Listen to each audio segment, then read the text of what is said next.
En su última aparición pública, un autodenominado mártir recita versos del Corán.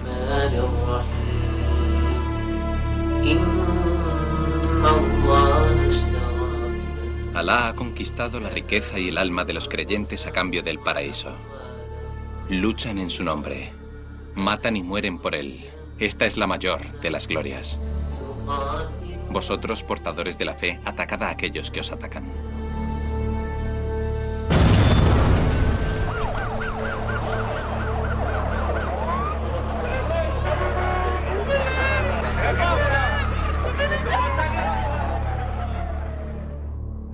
No veo que haya relación entre el Corán y matar, entre el Corán y el apropiamiento de vidas. El Corán versa sobre la existencia, sobre la tolerancia, sobre la misericordia. El objetivo principal de la Sharia es el perdón, es ser perdonado. No se trata simplemente de juzgar y de matar. Creo que la ley islámica de ojo por ojo, diente por diente, aplicada a los asesinos, es una de las leyes más bellas del Corán. Si lo que quiere encontrar en el texto es una buena ley, esta es la que busca. Por tanto, hay muchas interpretaciones del Corán. Los moderados se sienten reflejados en algunos de sus versos y, por su parte, los radicales en otros versos. El Corán honra a las mujeres. Como mujer lo siento cada día. Personalmente pienso que no estoy obligada a llevar el hijab.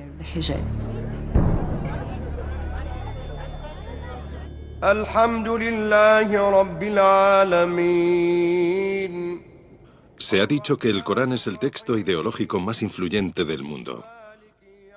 Sin embargo, cuenta con diferentes interpretaciones. ¿Qué es lo que dice el Corán en realidad? ¿Y qué es lo que entienden tanto los musulmanes como los no musulmanes sobre su mensaje y su historia? Seguramente nos encontremos en el momento en el que más urge hacerse esta pregunta. El Corán.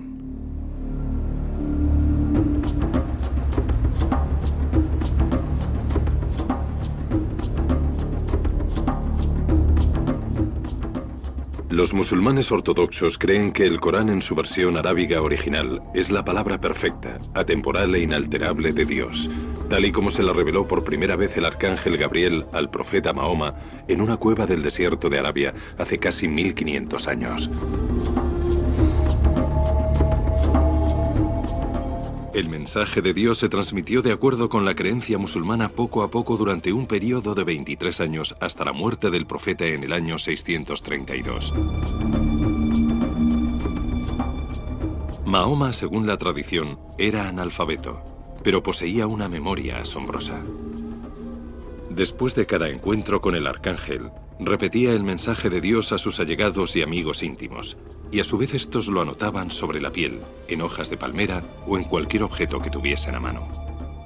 Unos 20 años después de su muerte, se recopilaron estos retazos y se creó la primera versión completa escrita del Corán.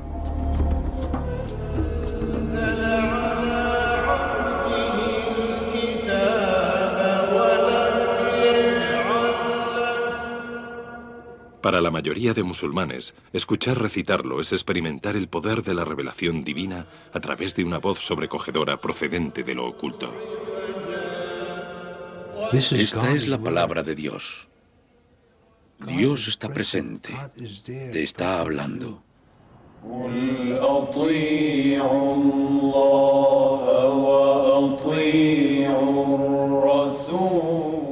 Siento que Dios me habla, que le habla a Lena, residente del Cairo en el año 2007, tal y como le habló a Mahoma cuando vivió en la Meca.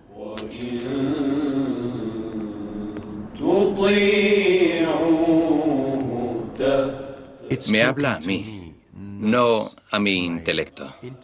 Le habla a mi cuerpo, a mi corazón.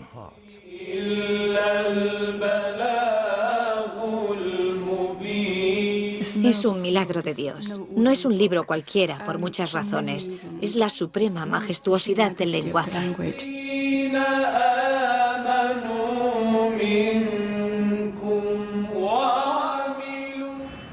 Está escrito de una forma muy bella.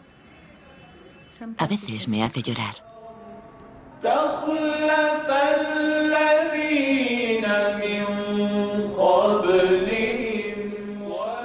Me hallo enfrente de Dios. Estoy con Él. Estamos solos. Me mira, me oye, me habla a través de las palabras del Corán.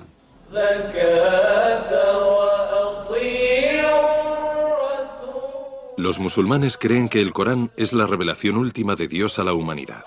Se desarrolla a lo largo de más de 6.000 versos, aproximadamente un quinto de los que contiene la Biblia.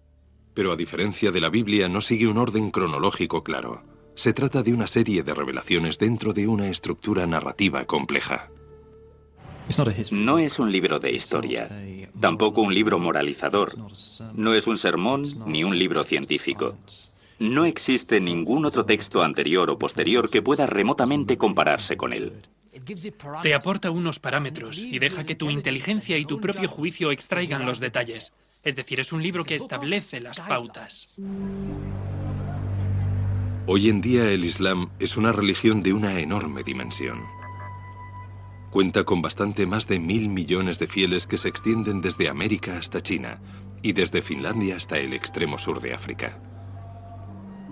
Sin embargo, en el seno de este único universo de fe, existen profundas diferencias relativas al estatus de la mujer, a las posturas de paz y de violencia, así como a las de castigo y perdón.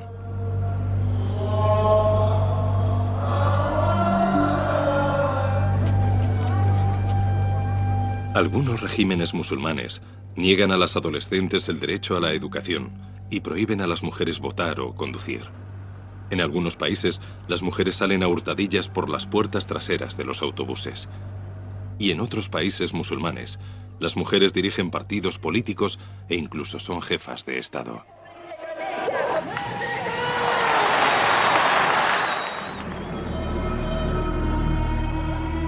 En algunos países musulmanes, las lapidaciones, ahorcamientos y decapitaciones se llevan a cabo en público, mientras que en otros ya se ha abolido la pena de muerte. También existen llamativas diferencias en cuanto a los cultos y creencias religiosas.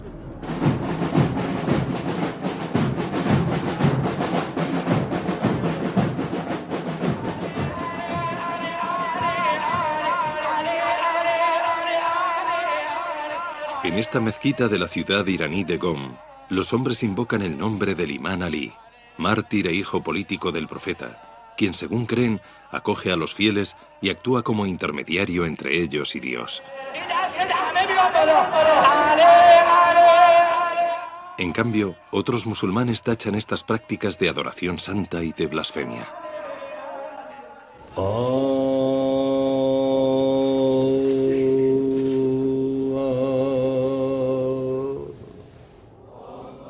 En esta mezquita turca, el mismo imán Ali, mártir fundador de la comunidad chiita, observa cómo los devotos propagan un mensaje de paz y armonía entre los cristianos, los musulmanes y los judíos, por compartir todos ellos la creencia de un único Dios. Aquí las mujeres y hombres rezan conjuntamente y expresan su devoción a través de canciones, y en ocasiones con bailes.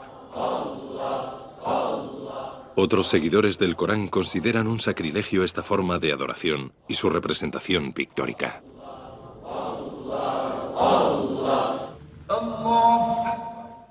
En esta mezquita, al otro lado de la misma ciudad, los hombres solo rezan con hombres.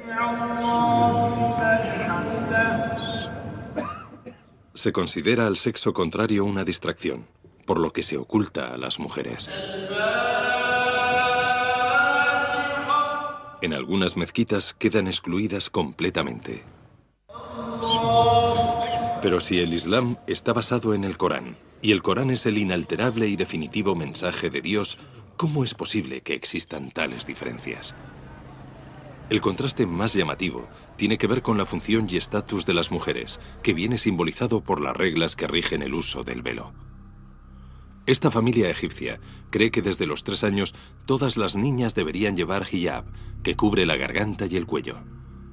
Y a partir de la pubertad deberían llevar el niqab completo, que tan solo deja los ojos al descubierto.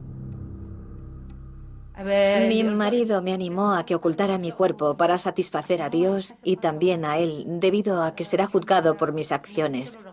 Así que hice lo que él quería.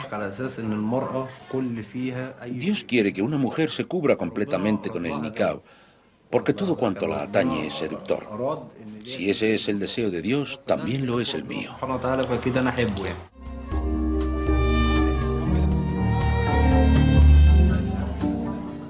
En una discoteca de El Cairo, a unos kilómetros de distancia, no se requiere llevar velo. Los hombres y las mujeres se mezclan con libertad, y todo está permitido mientras se respeten las leyes de este país musulmán.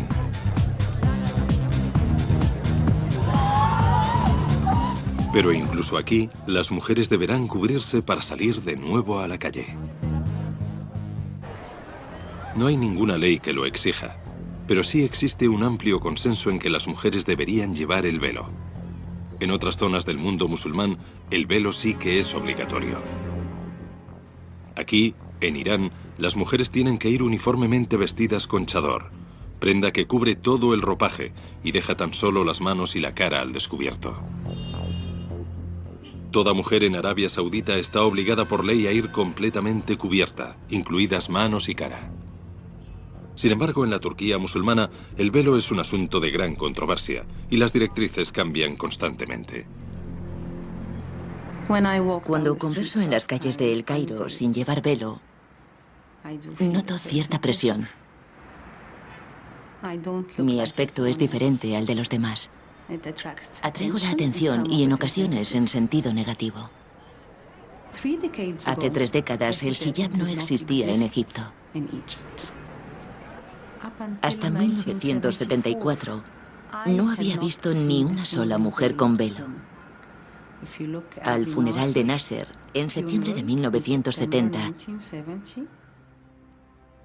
asistieron 7 millones de egipcios y egipcias que poblaban las calles de El Cairo, y no había ni una sola mujer con velo.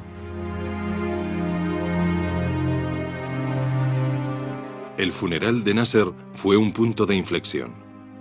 Durante 16 años, este carismático dirigente egipcio fue una referencia en la escena mundial e inspiró a árabes de todas partes con su visión de un macroestado árabe unido y secular.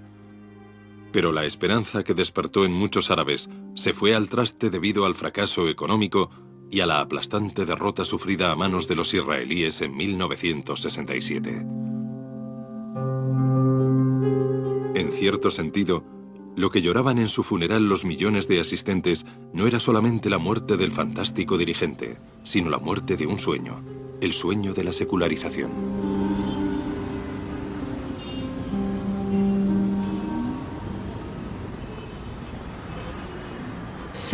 De repente nos vimos sin nada a lo que atenernos. Necesitábamos encontrar una referencia. Y mucha gente joven, nacida en los años 70, fueron los primeros en buscar la identidad religiosa. Entonces, ¿qué es lo que dice el Corán acerca de la obligación de llevar velo? Di a las creyentes que bajen la mirada y que guarden su castidad, y no muestren sus atractivos, sino lo que de ellos sea aparente, que se cubran el escote con el velo y que no muestren su belleza.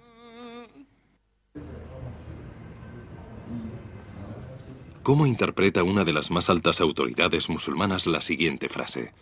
Y no muestren sus atractivos, sino lo que de ellos sea aparente.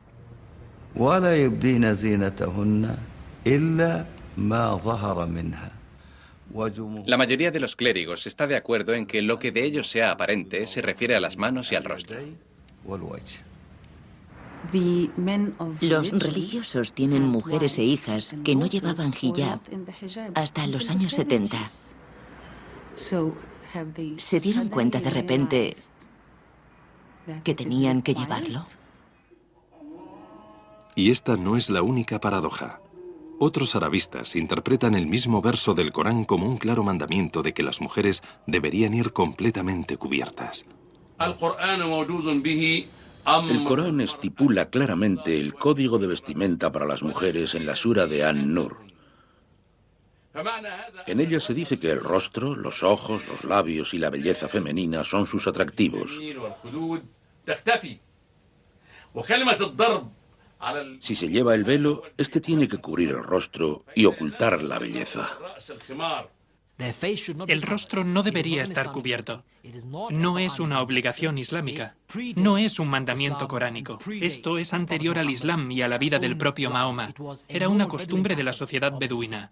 En pocas palabras, las mujeres musulmanas deberían cubrirse todo el cuerpo, excepto el rostro y las manos. He leído el Corán muchas veces. He leído el Hadith. He leído las diversas interpretaciones del Corán. Y personalmente creo que no estoy obligada a llevar el hijab. Hace 15 años hubiera podido hablar de este tema con los religiosos. Pero hoy es prácticamente imposible hablar sobre ello con detenimiento, sin ser acusada de blasfemia.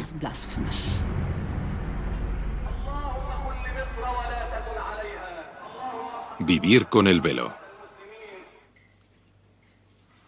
Son las 7 de la mañana en El Cairo, y Hanan Kemal y su marido Mustafa se disponen a llevar a sus hijos al colegio.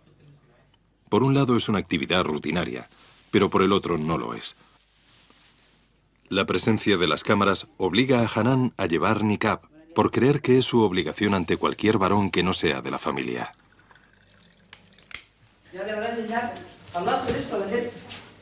Hasta que se casó con Mustafa, conductor de profesión, Hanan trabajaba como abogada. Una vez casada, abandonó su trabajo, adoptó el niqab y se dedicó enteramente a cuidar de su familia y a las labores domésticas.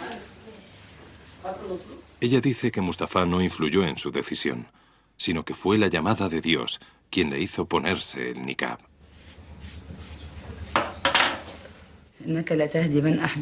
Los seres humanos no son dueños de su destino. Es Dios quien los dirige.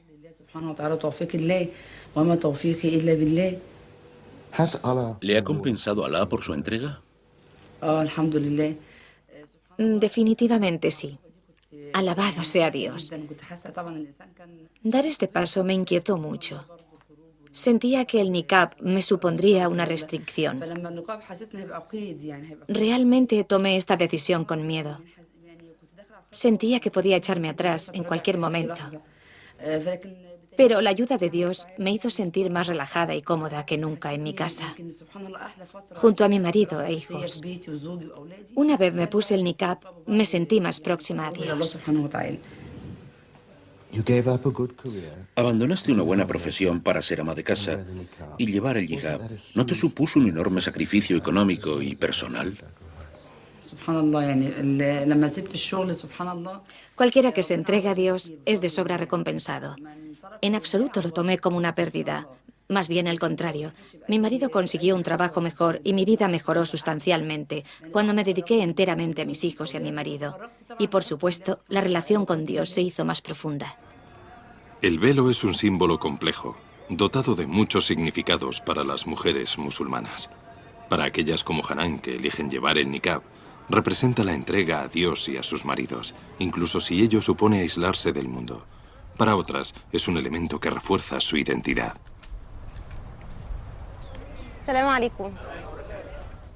Estoy orgullosa de ser musulmana, de mi identidad, del velo y de todo lo que ello representa. Lena Fauci dirige programas de enseñanza en zonas rurales de Egipto.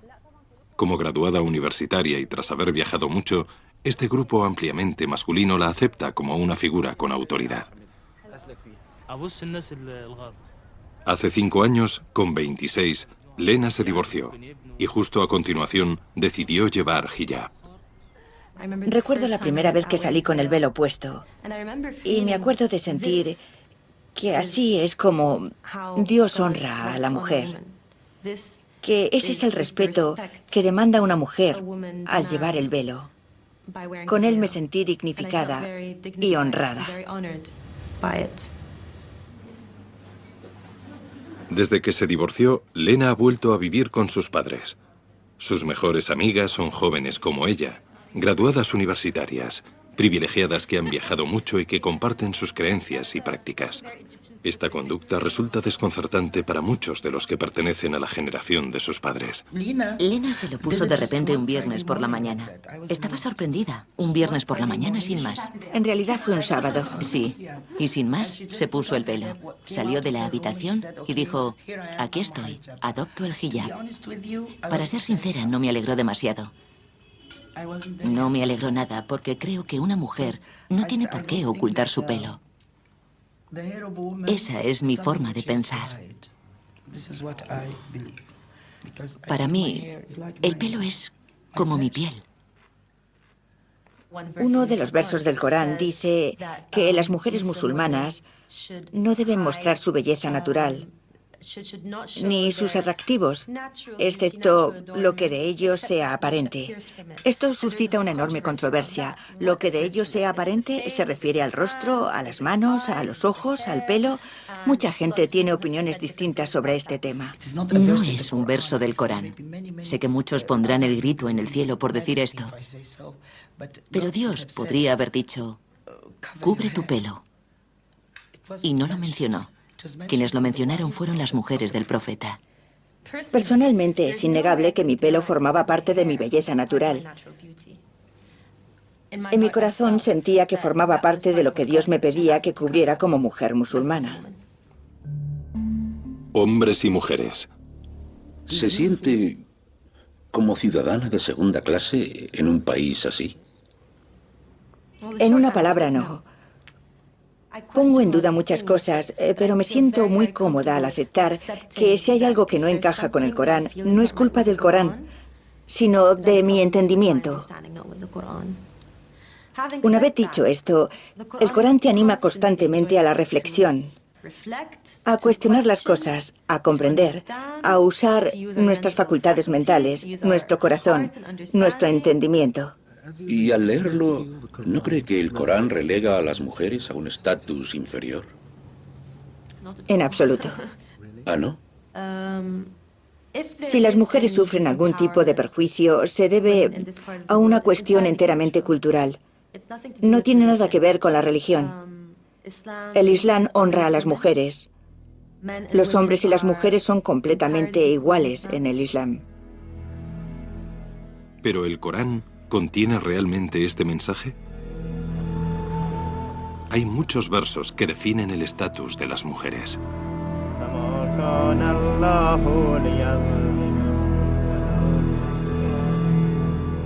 Los hombres controlan los asuntos de las mujeres. Dios los ha preferido a ellos antes que a ellas. Lo que significa que los hombres son enteramente responsables del sustento familiar. Los hombres están un peldaño por encima de las mujeres.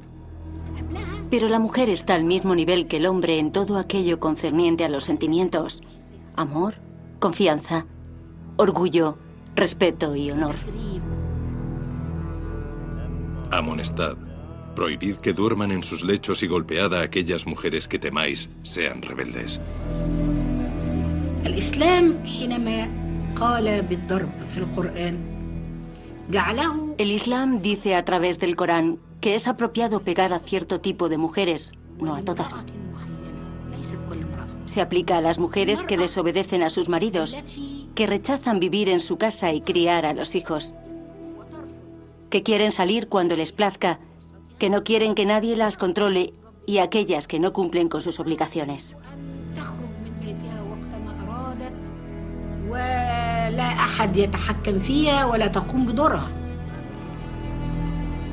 Vuestras mujeres son tierra que hay que cultivar, así que cultivarlas como y cuando queráis. Esto es una honra para las mujeres. Las mujeres no son una propiedad de los hombres. Son como una tierra fértil que los hombres cultivan, pero no agotan.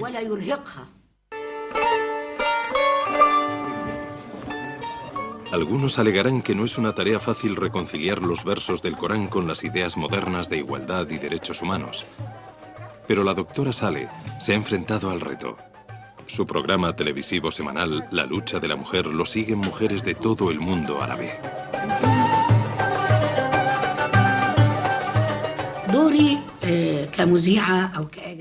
Mi función como presentadora y académica es mostrar la verdadera cara del Islam e interpretar correctamente el Corán y las tradiciones del profeta.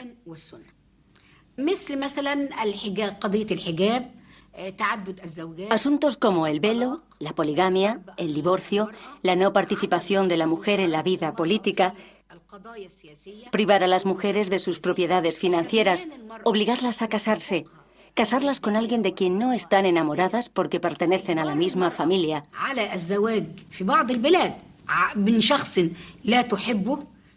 Todas estas prácticas son negativas y son el resultado de tradiciones que no tienen relación con el Islam.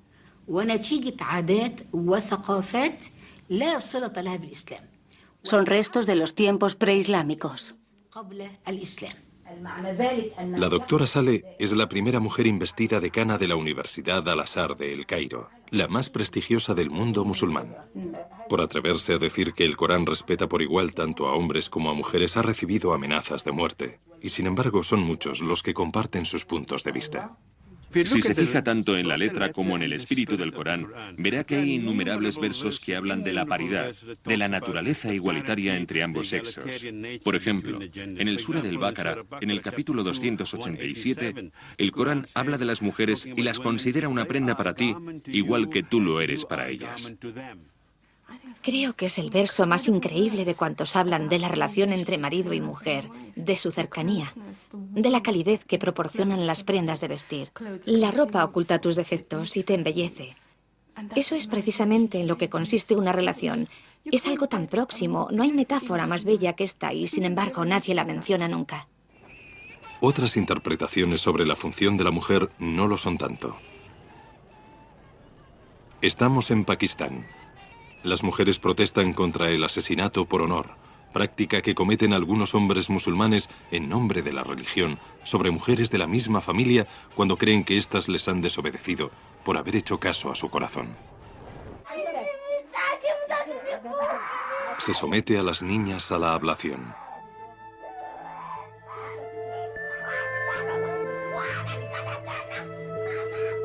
En Egipto, el 97% de las niñas entre 15 y 19 años ha sufrido algún tipo de mutilación genital.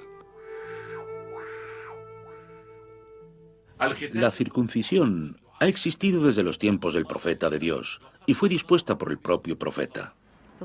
El Corán no dice nada, absolutamente nada, acerca de la mutilación genital femenina. Se trata de una tradición que desafortunadamente ha existido en este país durante siglos. Aunque el Corán no aprueba esta práctica, algunos clérigos radicales la apoyan totalmente. La circuncisión es la razón por la que las mujeres son virtuosas, a diferencia de las mujeres occidentales, que sacian su apetito sexual en cualquier lugar y con cualquier hombre. Espero no insultar u ofender a la nación inglesa, en la que el adulterio se da a gran escala. Pero con la circuncisión mejoraría, rectificaría y se purificaría. Se trata de una práctica cultural africana anterior al Islam y, sin duda, ateniéndonos a lo que dicen los estudiosos de todo el mundo, daña y mutila el cuerpo femenino. Esto no está permitido. ¿Cómo se puede desvincular esta tradición anterior al Islam del Corán? ¿Puede la historia arrojar algo de luz a nuestros días?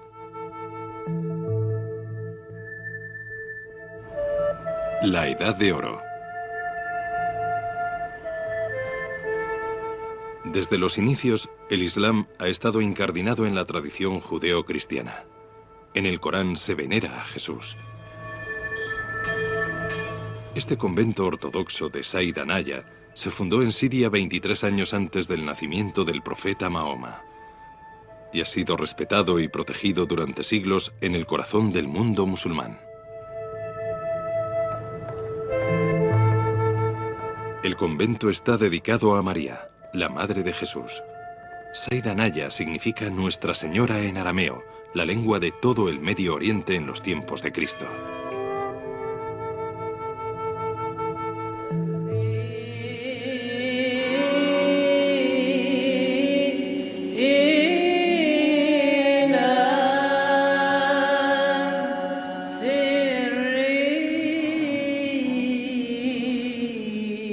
Hoy en día, la lengua de estos devotos cristianos es el árabe. El Dios es Alá, y cualquiera que esté familiarizado con el Corán reconocerá palabras y frases provenientes de la liturgia cantada.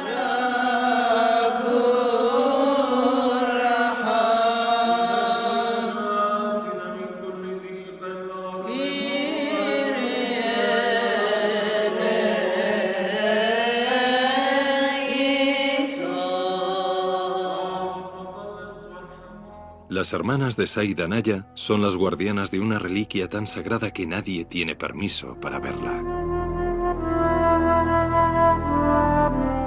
Encerrada bajo llave tras una serie de puertas de plata, se halla una imagen de María con el niño Jesús en brazos. Se dice que ambos se sentaron para que San Lucas dibujara el retrato. Sea o no verdad, tanto cristianos como musulmanes acuden aquí para pedirle a la Virgen que obre milagros curativos.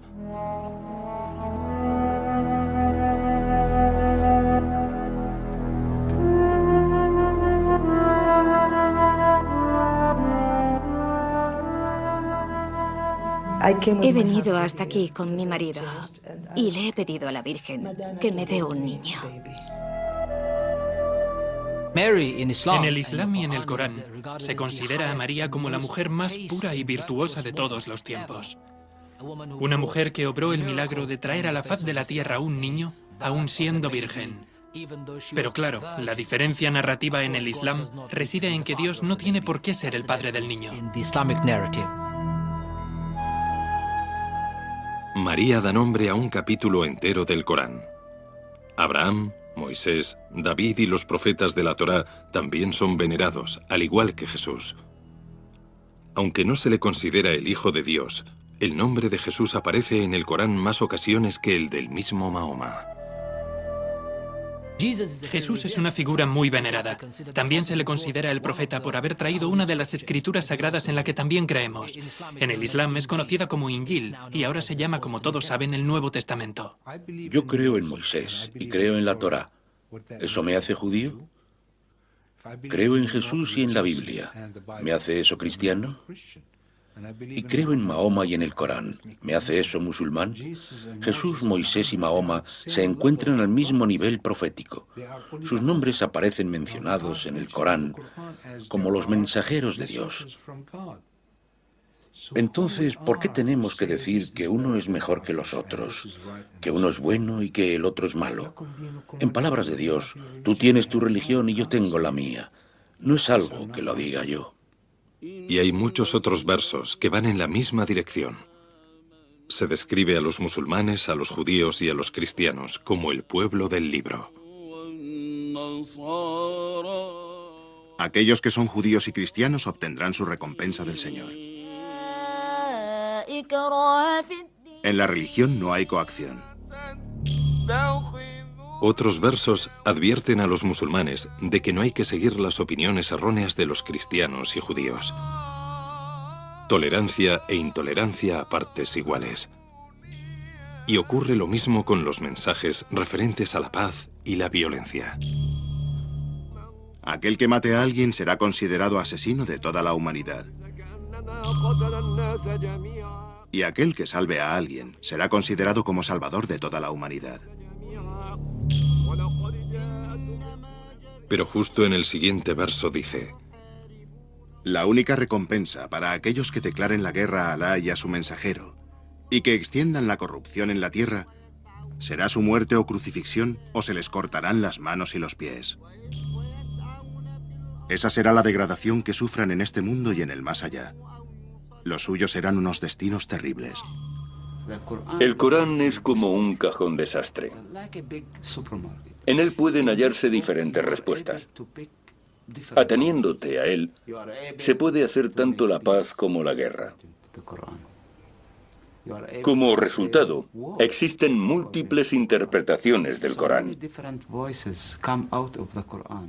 Las personas de posturas moderadas se ven reflejadas en unos versos. Y por su parte, los radicales en otros versos.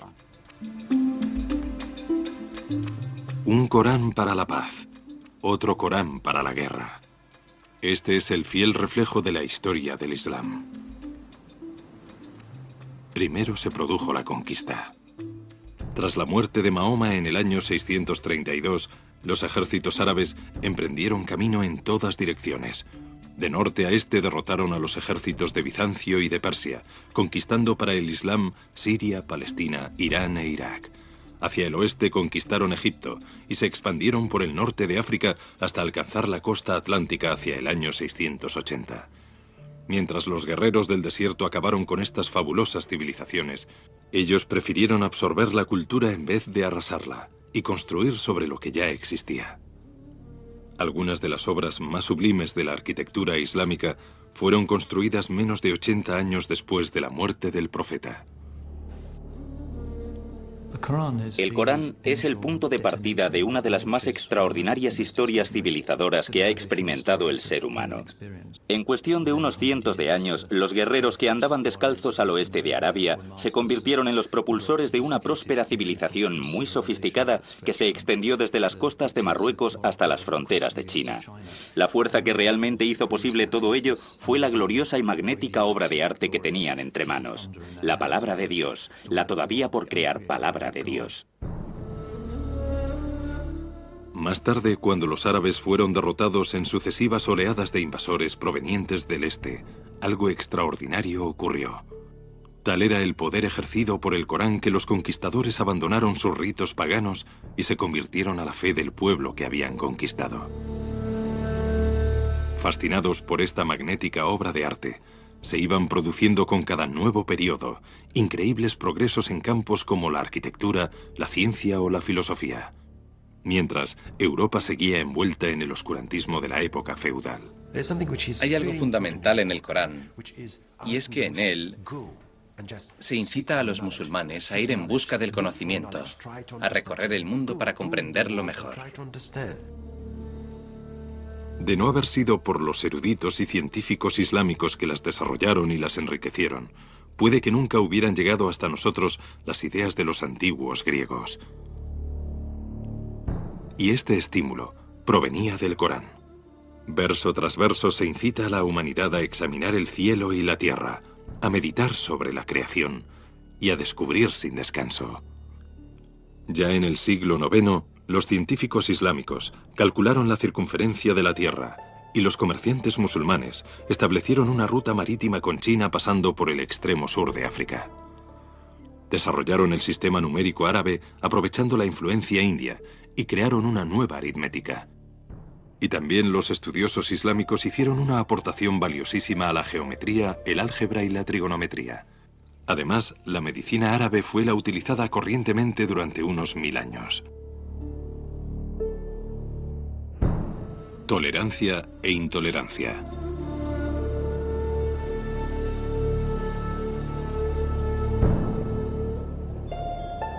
Cuando la sociedad musulmana estaba en pleno auge, las referencias del Corán sobre la apertura y la tolerancia atrajeron a muchos disidentes judíos y cristianos europeos que buscaron cobijo en el Islam para huir de la persecución. Pero cuando el mundo musulmán se siente amenazado, ya sea por enemigos externos o por problemas internos, la reacción es de encerrarse en sí mismo y extraer conclusiones muy diferentes del Corán. Para muchos musulmanes, este es el punto en el que se encuentran ahora. Estamos en Isfahán, en el Día Internacional de Jerusalén. Por todo el mundo se suceden manifestaciones como esta, unas espontáneas y otras orquestadas en protesta por lo que ellos consideran una ocupación de su sagrada ciudad.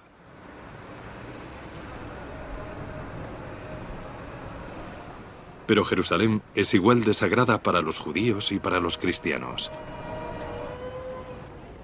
Los devotos judíos rezan en el Muro de las Lamentaciones.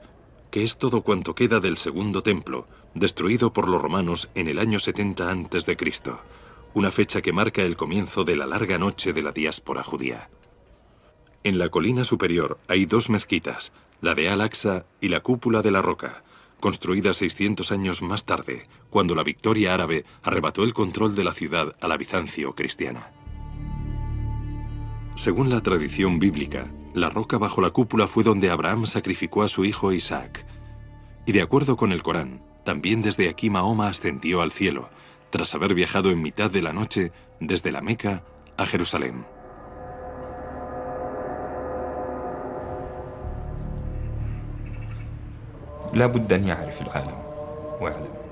La gente tiene que entender que Jerusalén es nuestra tercera ciudad, después de la Meca y Al-Medina. En los inicios, el profeta y sus acompañantes solían rezar en dirección a Jerusalén hasta que recibieron instrucciones de hacerlo en dirección a la Meca.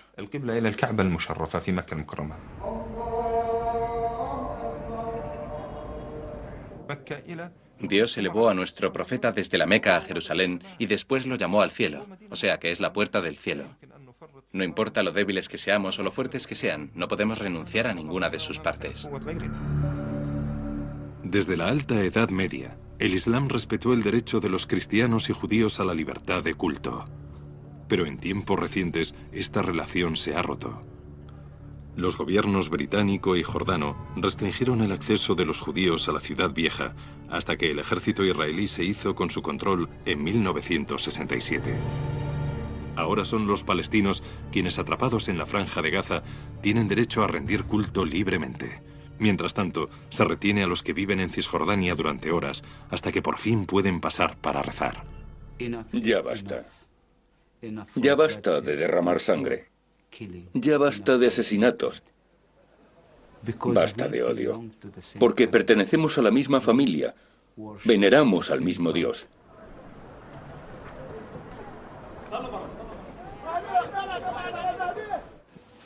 Jerusalén, Hebrón, Chaim, Nablus. Todas estas ciudades son sagradas para los musulmanes y no musulmanes, para musulmanes y judíos. En Nablus, ciudad situada en Cisjordania, se encuentra la tumba de Abraham, padre de las naciones judía y árabe a través de sus hijos Isaac e Ismael. Como claramente dice el Corán, Dios escogió a Abraham como su amigo y ordenó a Mahoma, a Abraham, a Moisés y a Jesús que no se dividieran.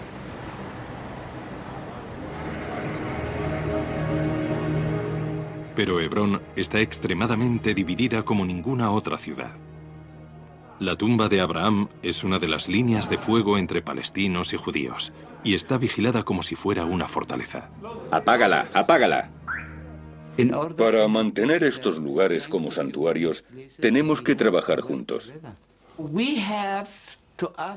Tenemos que preguntarnos cómo mejorar la situación.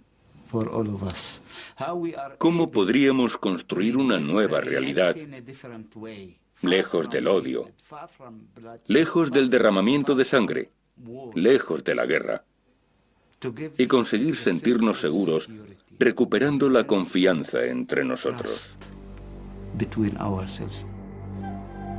Pero cuando la confianza y el respeto mutuo se rompen, los más radicales de ambos bandos buscan en sus textos sagrados los mensajes que quieren oír.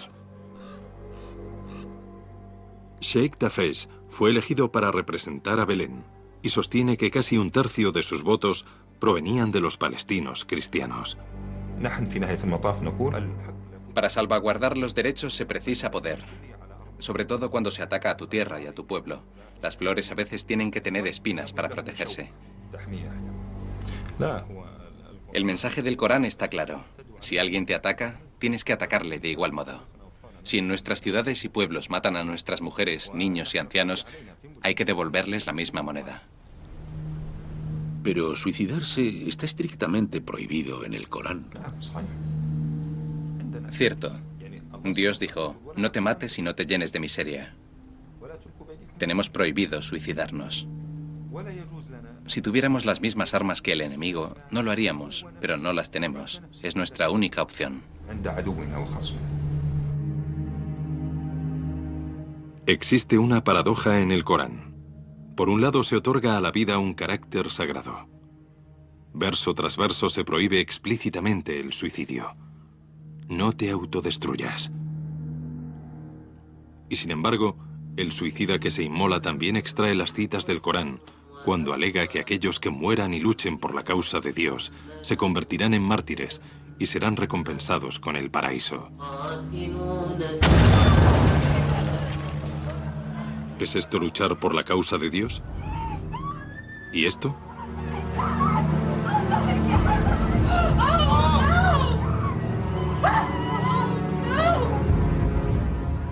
Cuando la violencia se extiende más allá de la lucha palestina, como con el 9 de septiembre, con los atentados de Londres, con miles de víctimas, entre las que se encuentran también musulmanes.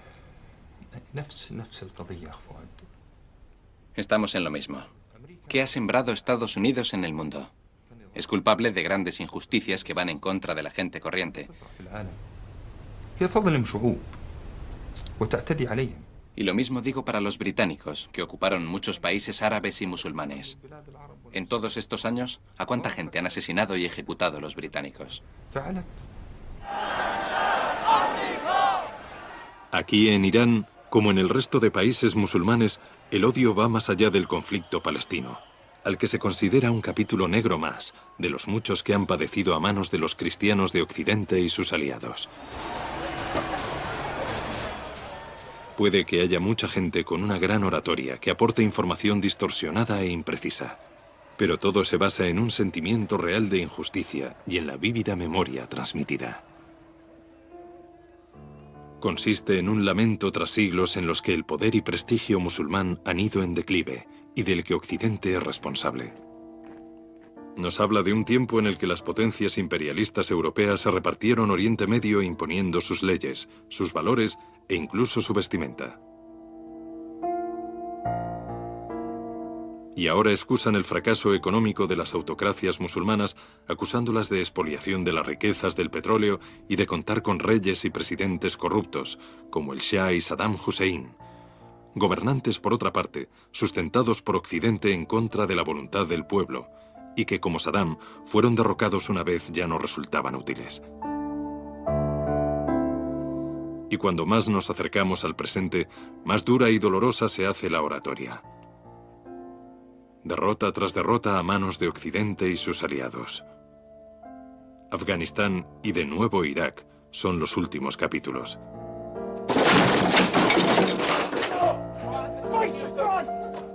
No se ven de ningún modo como una liberación, sino como una ocupación y una humillación. Y nadie saca más partido de esta oratoria que los clérigos radicales del Islam fundamentalista. Toda la sangre derramada hoy en día es sangre musulmana. Chechenia es sangre musulmana. También la de Afganistán, la de Bosnia y Herzegovina, la de Palestina, la de Chipre, la de Etiopía, también la de Somalia. Casi completamos el mapa. Y a medida que aumenta el odio y el tono se endurece, las voces para las que el Corán habla de paz y tolerancia se van apagando, en detrimento de aquellas que escogen el mensaje contrario. Y tenemos que declarar que somos los hijos del emir de los creyentes, el imán Ali. Y estemos donde estemos, seguiremos luchando contra los enemigos del Islam. Nunca nos entregaremos a estos traidores. Nunca.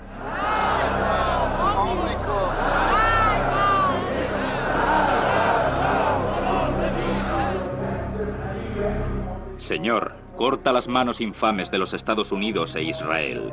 Hazlos a todos ellos débiles. Sin embargo, entre tanta palabrería en contra del enemigo externo, un hecho sorprendente salta a la vista.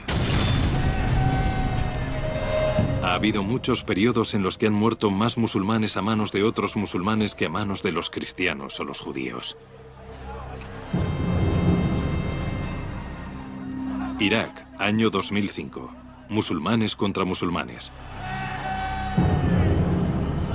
Desde la muerte del profeta hace casi 500 años, dos facciones del Islam, la sunita y la chiita, se han enfrentado violentamente sobre quién debería liderar la fe.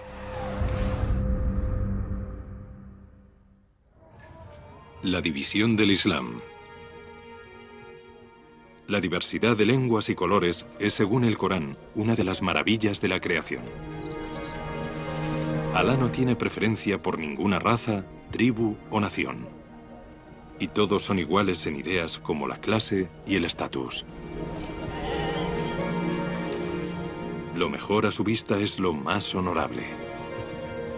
Este es el mensaje que dignifica a los labradores y granjeros más pobres, quienes no precisan ningún cura ni rabino para interpretar el mensaje de Dios, porque como dice el Corán, lo hemos hecho fácil para que lo comprendas en tu propio idioma.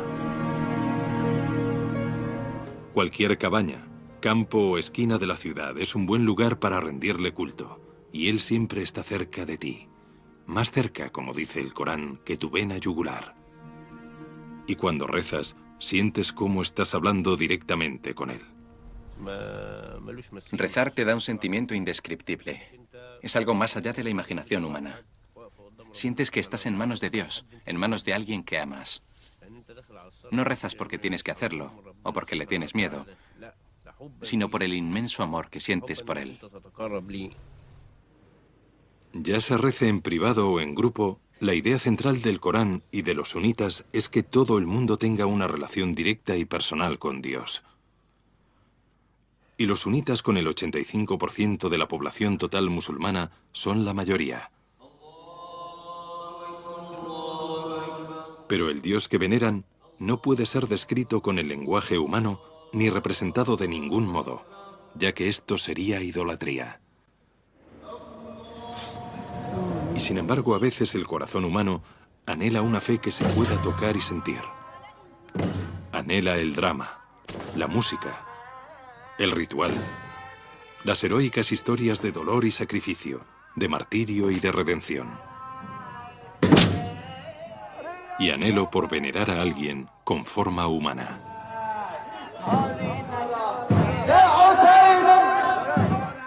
El chiismo es el resultado de estas necesidades, y aquí, en Irán, casi todos son chiitas. En la ciudad sagrada de Qom, tiene lugar una conmemoración sagrada de la muerte de Alí, hijo político del profeta. Los chiitas creen que Alí y sus descendientes, los imanes, fueron los elegidos por Dios para liderar la comunidad musulmana. Pero a lo largo de las generaciones se fue asesinando a los imanes uno tras otro.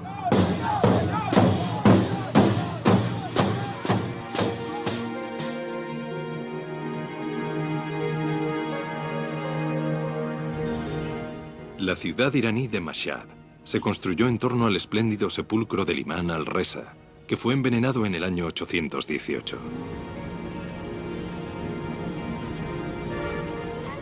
Al pasar por delante, la gente se detiene a honrar la memoria del santo fallecido.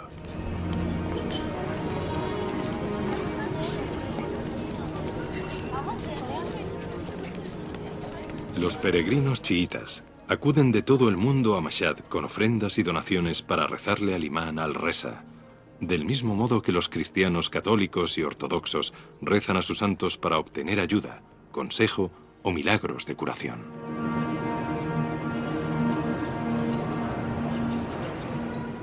Si en algún momento se te parte el corazón y acudes con tus problemas al imán Reza, él escuchará tus plegarias, aliviándote el corazón y levantándote el ánimo.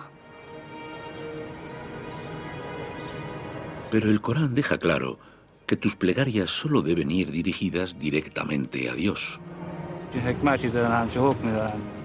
Cuando quieres alcanzar a Dios, tienes que hablar con los imanes primero, para que actúen como intermediarios. De este modo, Dios te ofrecerá respuesta más rápidamente. Por lo menos, así es como nos lo han explicado. Esta clase de prácticas son las que enfurecen a los sunitas. Cuando los musulmanes rezan en los sepulcros de los santos fallecidos, están poniendo en tela de juicio este estricto principio del Islam. El Corán lo dice bien claro, es pecado, Este imán Reza fue un gran hombre, pero está muerto y los muertos no pueden ayudarte. Únicamente Dios es eterno.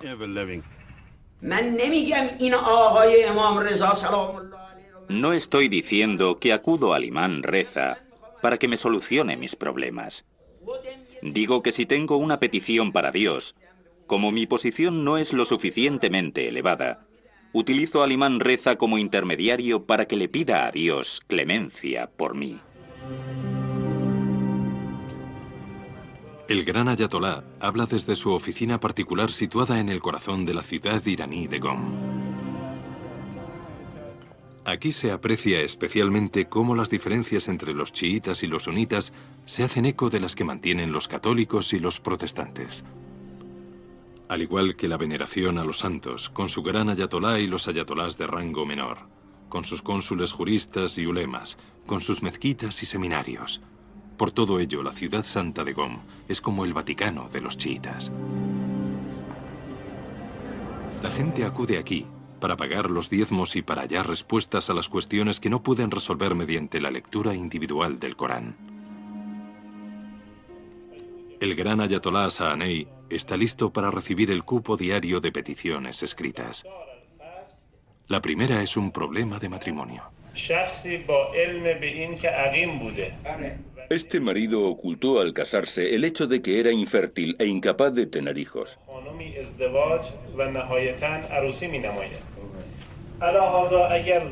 Si su mujer lo hubiera sabido, jamás hubiera tenido lugar el casamiento. Teniendo esto en cuenta, ¿puede ella solicitar la anulación del matrimonio? Sí, puede anularlo. La infertilidad no es en sí misma un impedimento para el matrimonio, pero este es un caso de engaño, porque el matrimonio se llevó a cabo bajo la asunción de salud. En caso de virginidad se aplicaría el mismo principio. Sí, así es. ¿Me equivoco, señor Hay? Pero el señor Hay pone en tela de juicio que sea justo considerarlo un engaño. Desde su punto de vista, el problema solo pudo descubrirse después del matrimonio. Pero el gran ayatolá no está de acuerdo. Ha ocultado este defecto. Para mí, se trata de un caso claro de engaño.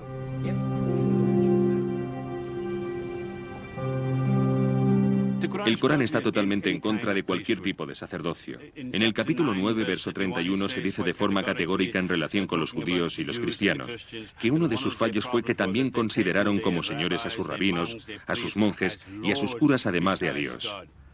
No requerimos intermediarios, no hay ninguna necesidad de intercesores. Tú y yo tenemos el derecho de rezar y a comunicarnos directamente con lo divino. Tanto los sunitas como los chiitas reclaman el derecho divino a liderar la comunidad islámica. Pero el aspecto fundamental que los separa es la relación que tienen con el Corán y con Dios. La causa son 1500 años de sangriento conflicto en el que la minoría chiita tenía mucha menos influencia.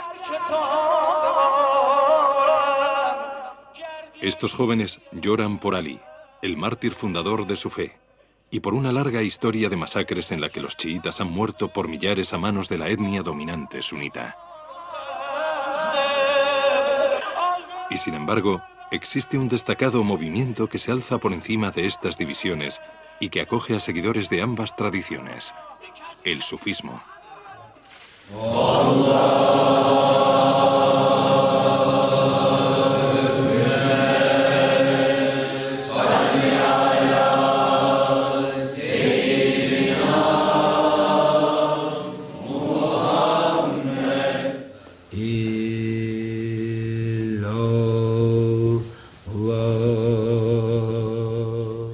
Cientos de millones de musulmanes son sufistas y el Corán les habla directamente al corazón.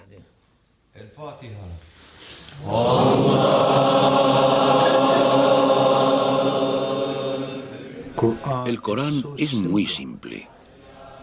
Dios no lo complicó demasiado. Son historias de la vida diaria. No se necesitan estudiosos para entenderlo. Fíjese en la población india. Ellos no hablan árabe, como tampoco los turcos ni los persas. Todos ellos memorizan el Corán y nada más hacerlo lo entienden. Llega al corazón sin necesidad de traducción. Al igual que los sunitas, los sufistas creen que la relación con Dios debe ser directa, pero sobre todo es una relación de amor que te absorbe por completo. La sola palabra de Alá ya te reporta ese sentimiento, esa pasión, ese amor. Estás en contacto con la persona que amas. Tienes que grabar en tu corazón el nombre de Dios, como si lo hicieras en una piedra, pero sin usar martillo y cincel, sino a base de repetir su nombre. O sea, que hay que decir Alá. Tiene que salir del corazón, no simplemente de la boca.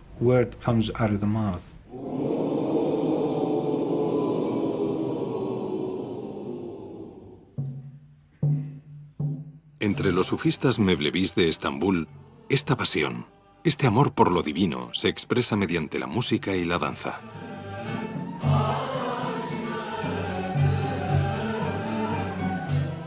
Es un ritual de 700 años de antigüedad cargado de simbolismo. Capas negras y altos gorros marrones que representan la sepultura. Y la danza en sí misma, que va aumentando el ritmo progresivamente, es un viaje místico que va adentrándose en el amor y va ahuyentando el ego a medida que el devoto se acerca cada vez más a lo divino.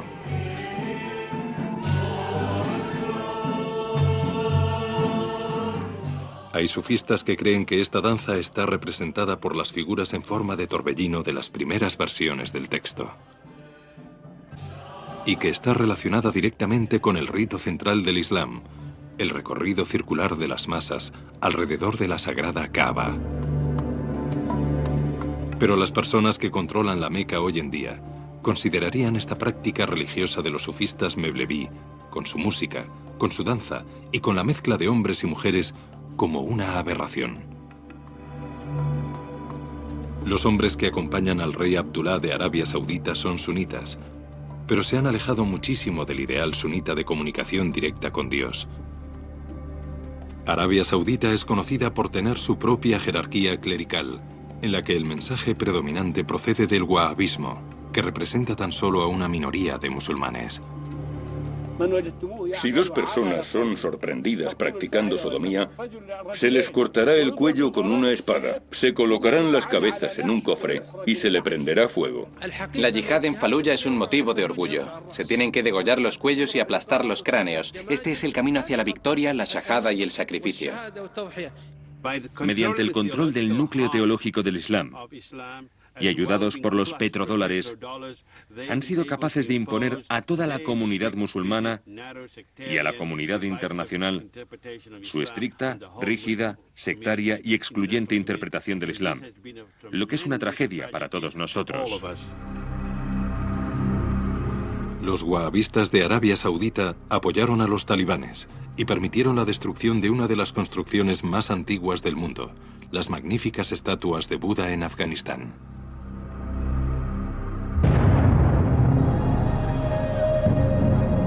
Osama Bin Laden fue educado en la fe wahabista.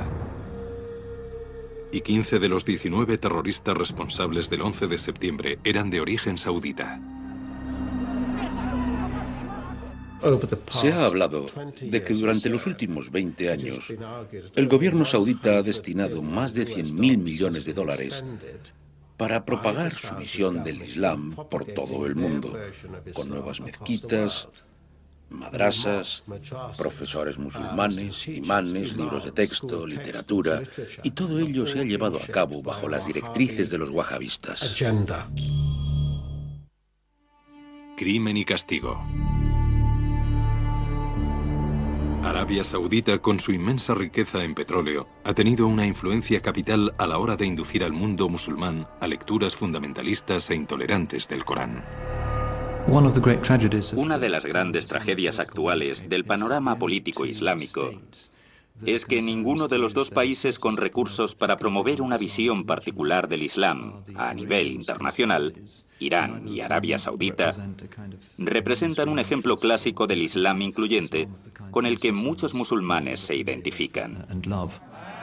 A pesar de que los chiitas iraníes se encuentran en las antípodas en cuanto a la visión religiosa, comparten con los sauditas el modelo sacerdotal contrario a la relación directa con Dios, promulgada por el Corán. Durante los siglos de oro del Islam, nadie tenía como profesión la religión. Incluso los estudiosos tenían otras profesiones. Hoy en día, desafortunadamente, algunos han adoptado la religión como profesión. Se están enriqueciendo con ella. Y tienen muchísimos intereses en juego. Razón por la cual utilizarán toda herramienta que tengan a mano, como los medios de comunicación. De esta forma están monopolizando la religión, algo que va en contra de la esencia del Islam. Una de las consecuencias de esta transformación ha sido la introducción de ejecuciones públicas, flagelaciones y ahorcamientos en Afganistán e Irán, países en los que las élites religiosas se han hecho con el control político. Proporcionalmente, Irán ejecuta hoy a más gente que cualquier otro país del mundo. Incluso supera a China. ¿Cómo justifica usted tantas ejecuciones? Creo que la ley islámica de ojo por ojo y diente por diente en casos de asesinato es una de las más bellas del Corán. Si quiere elegir una buena ley en el Corán, esta es la que busca. Pero no solamente se ejecuta a asesinos, sino también a homosexuales y a personas en posesión de alcohol. Si el gobierno considera que matándolos se puede restaurar la seguridad, puede hacerlo. Espero que en el futuro esta práctica se convierta en ley no solamente en Irán, sino también en todo el mundo islámico. ¿Pero todo esto está justificado por el Corán? ¿Qué es lo que dice acerca del crimen y castigo? Al ladrón, sea hombre o mujer, se le cortarán las manos. Esta será la recompensa por sus propios actos, un castigo ejemplar de Alá, el sabio y poderoso. Pero todo aquel que se arrepienta de sus obras obtendrá el perdón de Alá. Alá es comprensivo y clemente. El Corán estipula que la sentencia no se puede llevar a cabo si el infractor se arrepiente sinceramente de sus actos. Sin embargo, este detalle se suele pasar por alto.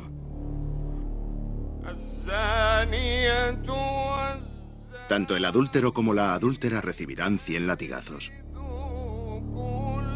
No hay que tenerles lástima. Mantened la obediencia firme a Alá.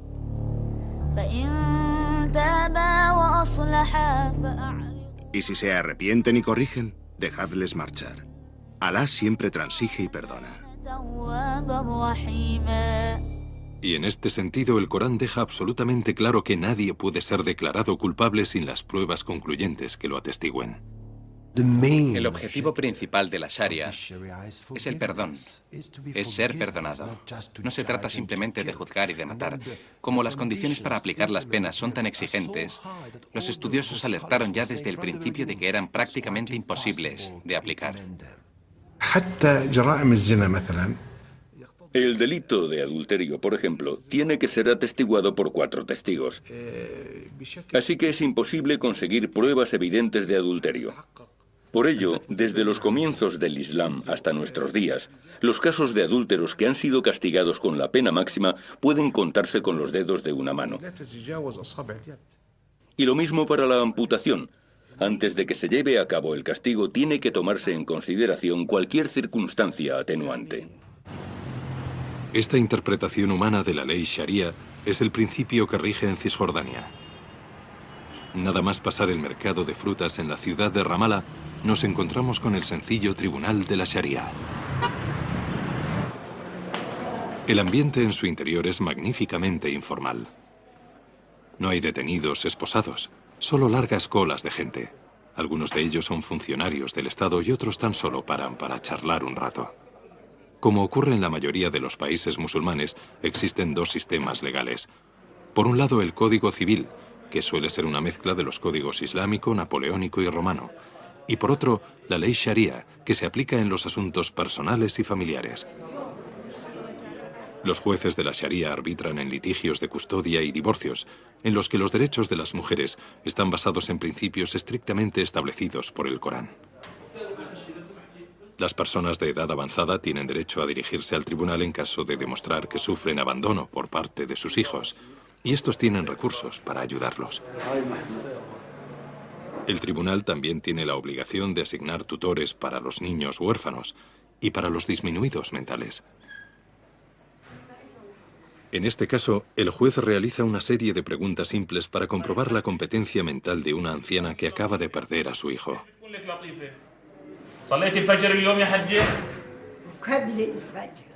Según la ley islámica, una madre tiene el derecho a percibir una parte de los bienes del hijo si éste muere antes que ella.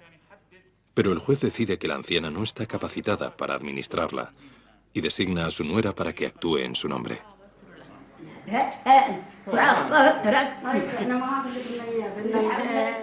Esta es la ley, basada en principios coránicos, tal y como se aplica aquí, pero no como se aplica en algunos países musulmanes. Si el Corán es tan claro en cuanto a los principios de justicia, ¿cómo es posible que haya tantas diferencias?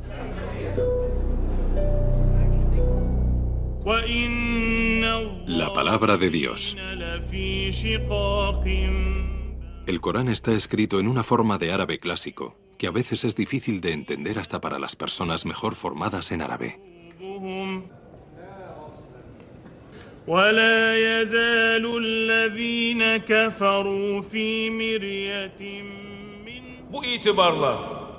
Para la mayoría de musulmanes, el árabe no es su primera lengua, y según se dice, las traducciones no pueden captar el sentido completo del original. Como resultado, el imán u orador es quien actúa como intermediario entre el Corán y el mensaje que reciben los fieles. Pero este mensaje puede ser adaptado a los tiempos y al lugar.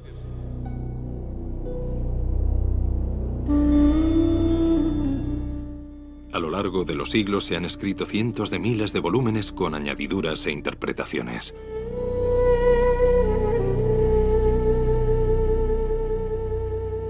Entre las que encontramos los comentarios de los estudiosos y el Hadith, que es una recopilación de dichos y hechos del profeta. El sistema legal islámico, la Sharia, se basa en el Corán y en el Hadith, en el que se imponen algunos de los más duros castigos, como la lapidación por adulterio, algo que no se menciona en el Corán. El Hadith se recopiló y se corrigió de unos 250 a unos 350 años después de la muerte del profeta.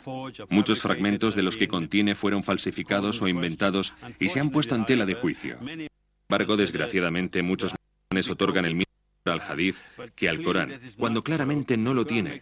El Corán dice explícitamente que es el texto definitivo y nada puede situarse a su nivel.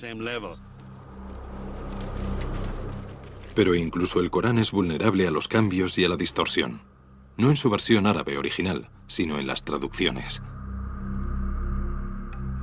La imprenta El Rey Fahd, situada en Medina, Arabia Saudita, puede publicar hasta 10 millones de Coranes al año, en árabe y en otras 44 lenguas. Libros que se distribuyen por todo el mundo muy por debajo del precio de coste, y en ocasiones gratis. Es increíble ver cómo los dirigentes religiosos de Arabia Saudita han ampliado el texto. En el verso que habla de aquellos que se han ganado la ira de Dios y se han pervertido, han añadido entre paréntesis como los judíos, como los cristianos. Y en el verso en el que se hace una llamada a los fieles para que preparen las armas para luchar contra los enemigos del Islam, el traductor ha añadido con tanques, aviones, misiles y artillería. Lo que nos encontramos en el Corán es armamento moderno. Y lo más llamativo es que en la introducción realizada por un destacado líder saudita se justifica el conflicto violento, la yihad, los atentados suicidas, y se deja bien claro que el Corán es el modelo de guerra perfecto.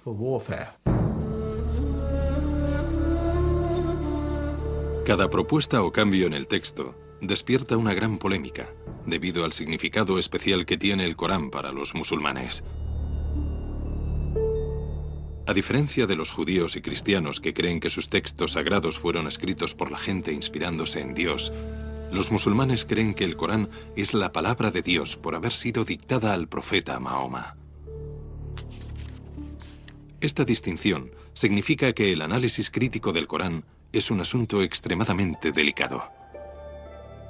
Y el problema se agudiza cuando algunos de los que lo analizan son occidentales y no musulmanes. ¿Están realmente en disposición de arrojar nueva luz sobre el texto y sus orígenes? En 1972, durante la restauración de la gran mezquita de Saná, capital de Yemen, se descubrió un amasijo de pergaminos en la cámara del tejado.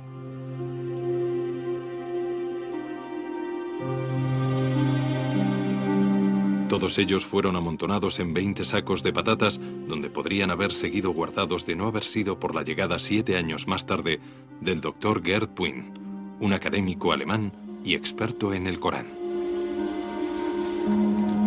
Puin se dio cuenta enseguida de la importancia del hallazgo. Junto con un equipo de ayudantes locales, quitó cuidadosamente los envoltorios y descubrió miles de fotografías.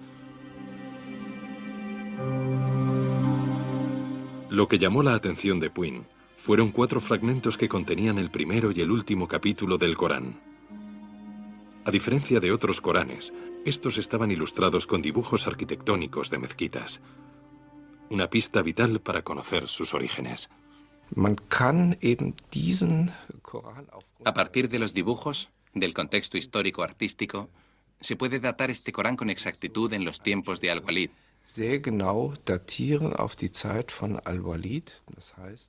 Que reinó entre los años 705 y 715.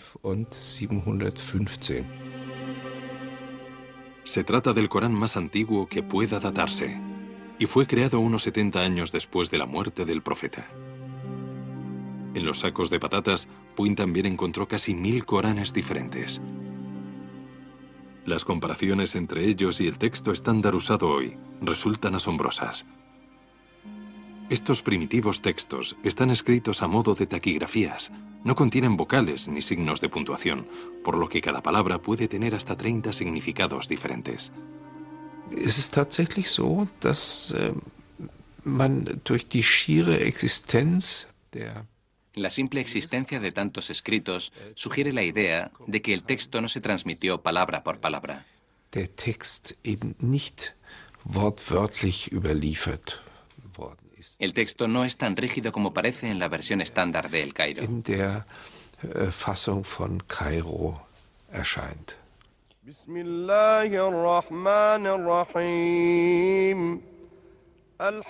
Los académicos musulmanes debaten hoy si la tradición oral ha preservado la integridad de cada palabra contenida en el texto. Pero el Corán escrito muestra variaciones. El estudio forense de los fragmentos de Saná reveló la existencia de textos primitivos que habían sido borrados y reescritos. A pesar de que el texto oculto no contradecía el significado, había palabras que se habían cambiado y versos y capítulos enteros se habían reorganizado. Si las investigaciones son correctas, sobre todo en cuanto a las fechas, lo que se deduce es que el Corán no fue un producto único, una entidad única que se creó en el año 650, sino que se desarrolló mucho después, de ahí que haya superposiciones de textos y de material escrito.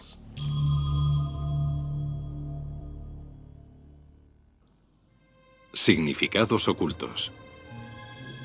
En 2001, las conclusiones de Puin dieron un peligroso salto adelante. Se publicó un libro, escrito por un especialista en lenguas semíticas, y levantó tal controversia que el autor utilizó el seudónimo de Christoph Luxemburg. No hará declaraciones a menos que su identidad permanezca anónima. Para entender bien el Corán es necesaria una nueva interpretación y una nueva lectura del texto. El doctor Marcus Gross ayudó a traducir el libro al inglés desde la versión alemana original y se ofrece abiertamente a expresar los puntos de vista del autor. Un cuarto o un quinto de las palabras que contiene el Corán se han malinterpretado, o bien no tienen mucho sentido.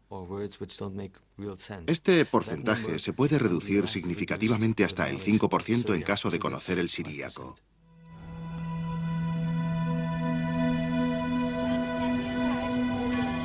El siríaco o sirio-arameo se había convertido en el idioma dominante de la liturgia cristiana durante el siglo III.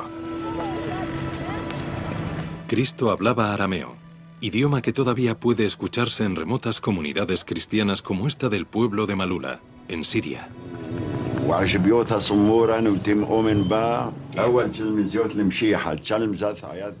Pero en los tiempos de Mahoma, el sirio-arameo se convirtió en la lengua principal de la cultura y de la escritura en toda la región. El árabe escrito todavía estaba dando sus primeros pasos. Existen transcripciones preislámicas en árabe, que son textos muy cortos, pero el primer libro escrito en árabe es el Corán. Pero lo que dice Luxemburg es que el Corán está escrito en 2 lenguas. En muchas zonas del mundo, las lenguas se mezclan constantemente. Para que lo entienda un hablante de inglés, tenemos que remontarnos 1000 años atrás. Imagine un agricultor anglosajón que habla con su señor, que es normando, y habla una mezcla de francés y anglosajón. Usted tan solo podría entender lo que dicen teniendo nociones de ambas lenguas.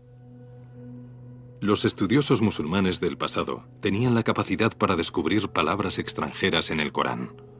En el siglo X, Al-Tabari, uno de los más respetados analistas, identificó palabras en hebreo, latín, griego, persa, abisinio y siríaco. La diferencia, sin embargo, es que Luxemburg otorga a las palabras significados distintos en una época en la que se rechaza el análisis crítico del texto. ¿Cómo puede un profesor de lingüística desafiar el juicio colectivo de más de 1000 millones de personas? ¿En qué se basa? ¿Qué métodos utiliza?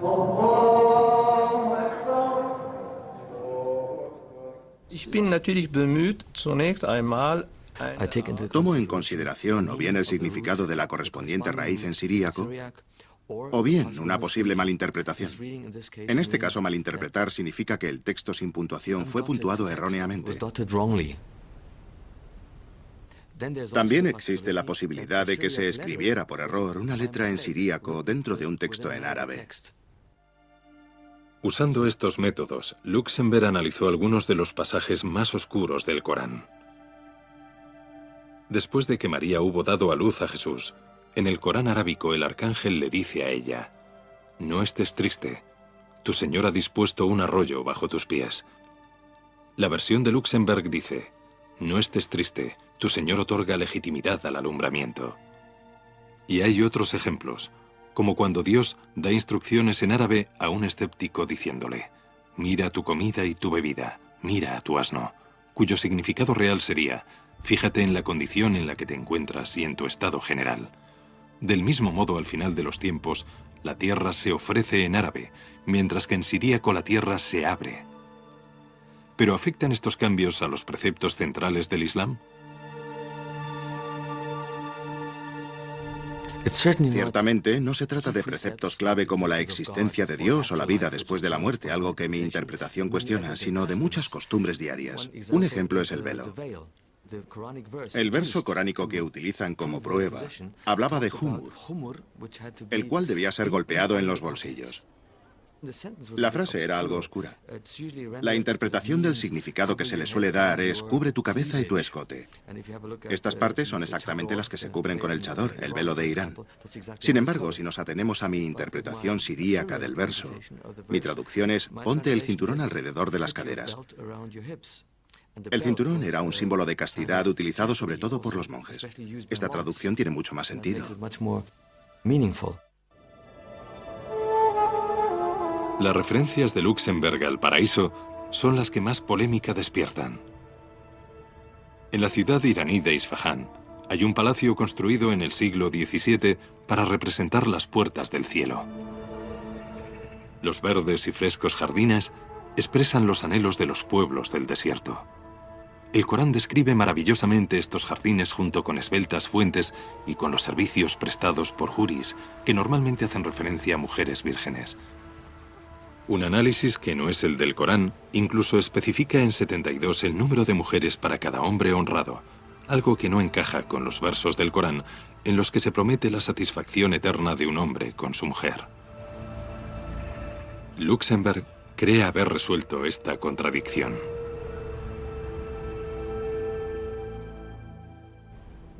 Hay un pasaje en el Corán que versa sobre el juris en el que se dice: los hemos emparejado con inocentes doncellas. Esta es la significación tradicional que se le otorga al verso. Pero si se puntúa el texto sin puntuar el significado, sería: te agasajaremos con uvas de un blanco cristalino. Por lo que el suicida que espera encontrar 72 vírgenes en el paraíso tan solo recibirá un modesto racimo de uvas. El análisis alemán, según tengo entendido, es muy cristianocéntrico. Está influido por el modo en que se ha estudiado la Biblia, pero la Biblia y el Corán no son lo mismo. Es la conexión con la simbología cristiana lo que levanta mayor polémica. Este mural del siglo V, situado en un monasterio egipcio, muestra cómo los arcángeles reciben almas en el paraíso. Cada arcángel sostiene un racimo de uvas en una mano y con la otra acuna a las almas difuntas que se refrescan con los racimos. Los motivos de uvas se suceden en los vestidos de los curas de la Iglesia Ortodoxa de Siria. Todo se remonta a la promesa que hizo Cristo a sus discípulos en la última cena, de que no volvería a beber el fruto del vino hasta que no se volviera a reunir con ellos en el reino de su Padre. Para nosotros no supone ningún problema reconocer una herencia cultural común con el cristianismo y con el judaísmo. De hecho, como musulmanes debemos aceptar y creer aquellas escrituras que forman parte del corpus completo de la revelación divina desde el inicio de los tiempos. A pesar de que las investigaciones de Luxemburg han sido puestas en entredicho por destacados académicos y no han sido corroboradas por ningún estudio independiente, él cree que abre una puerta y anima a los lingüistas, arqueólogos e historiadores a usar las modernas herramientas para arrojar más luz sobre el texto y su contexto. Para algunos estudiosos musulmanes, esto forma parte del espíritu coránico de libertad de investigación, y no el hecho de amenazar a aquellos con profundas convicciones. La investigación de Luxemburg y sus colegas no han socavado ninguno de los principios básicos ni enseñanzas del Islam. Lo que hace, sin embargo, es poner sobre la mesa interesantes cuestiones. Nosotros, como musulmanes inteligentes del siglo XXI, deberíamos indagar, en vez de condenar, para ver si esta investigación tiene base histórica o solo es producto del orientalismo europeo.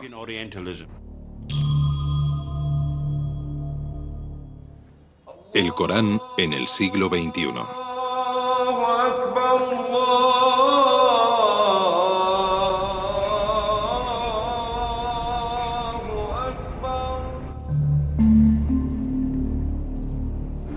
El Corán ha llevado la paz y el consuelo a un sinnúmero de personas. Ha proporcionado a los campesinos más humildes un sentimiento de dignidad y valor raramente alcanzado por ninguna otra civilización. Enseñó a gente de diferentes razas a vivir en hermandad y a personas con distintos credos a convivir en razonable armonía. Ha dado lugar a una gran civilización en la que los musulmanes disfrutan de vidas útiles y creativas al tiempo que con sus logros han enriquecido al resto del mundo. Allahu Akbar, Allahu Akbar. Pero cuando los musulmanes se sienten marginados y amenazados, esta dignidad y cortesía puede dar lugar a una mezcla explosiva de odio y furia, lo que empuja a los oradores de esta sensacional religión, tanto en lo espiritual como en lo ético, a buscar la aprobación del Corán en pro de la confrontación violenta.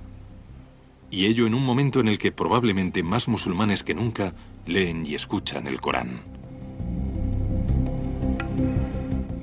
Los seguidores pueden incluso leer el texto por ordenador en su forma original o traducida, a través de los nuevos Coranes electrónicos.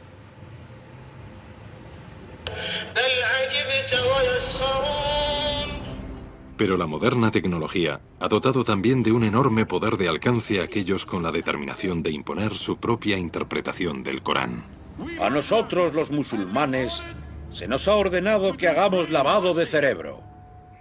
Los canales por satélite compiten por captar la atención de musulmanes de todo el mundo. La igualdad de las mujeres es una estupidez. El fin último del Islam es la yihad. Rezo a Alá para que los enemigos caigan en su propia trampa y para que destruya a los judíos y a sus cómplices. Ahora lo último en tecnología se encuentra en Internet, lo que representa una plataforma esencial para que se propaguen los sectores fundamentalistas de la religión. Es deprimente ver cómo se pueden manipular los sentimientos religiosos utilizando simplemente medios tecnológicos, pero eso es lo que está ocurriendo ahora. Internet se ha convertido en el foro elegido por los radicales y los extremistas. En esta página web, Mohammed Siddiqui Khan colgó su propio obituario anterior a los atentados del 7 de julio de Londres, en los que tuvo un papel decisivo. Estamos en guerra. Soy un soldado. Ahora vosotros sabréis lo que es probar la realidad de esta situación. El efecto de esta propaganda solo se puede medir de manera estimativa. Pero ciertamente algunos hombres y mujeres han cambiado la concepción de cómo deberían vivir sus vidas de acuerdo con el Corán, y lo han hecho en muy poco tiempo, transformando la ciudad de El Cairo en un lugar irreconocible para cualquiera que haya estado fuera tan solo 30 años.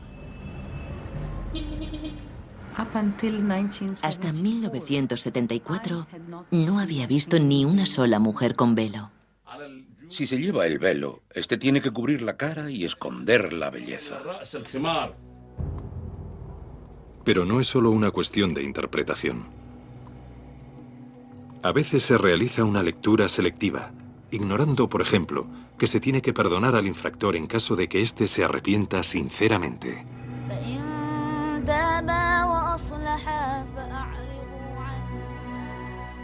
O buscando la aprobación de antiguas prácticas que no tienen ninguna base en el Corán. Es una práctica cultural africana. Daña y mutila el cuerpo femenino. No está permitido. Pero hay versos polémicos, sobre todo los que se refieren a las mujeres. Y sin embargo, por cada verso que parece sugerir el estatus inferior de las mujeres, hay otros muchos que ensalzan la igualdad y el respeto mutuo.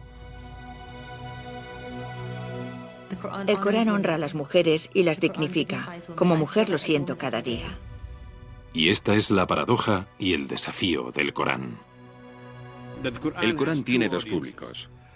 Tiene la audiencia patriarcal y tribal del siglo XVII y tiene otra audiencia, como tú y como yo, la de esta y la de futuras generaciones. Es decir, cuenta con dos lenguajes para cada tipo de audiencia. Tenemos que realizar cambios de vez en cuando. No en el Corán, porque es algo inalterable, pero sí en el modo en que entendemos e interpretamos el libro. El Corán nos induce constantemente a la reflexión, a cuestionarnos las cosas, al entendimiento, a usar nuestras facultades mentales, a usar nuestros corazones. El Corán te anima a ir en busca del estudio y del entendimiento y de cambiar para mejor.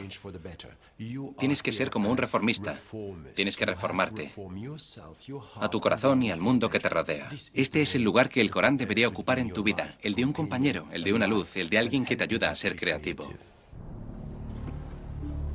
Más de 1.000 millones de personas toman el Corán como la auténtica palabra de Dios, como su mensaje final. El futuro del Islam y de la humanidad dependerá de cómo lo interpreten los musulmanes.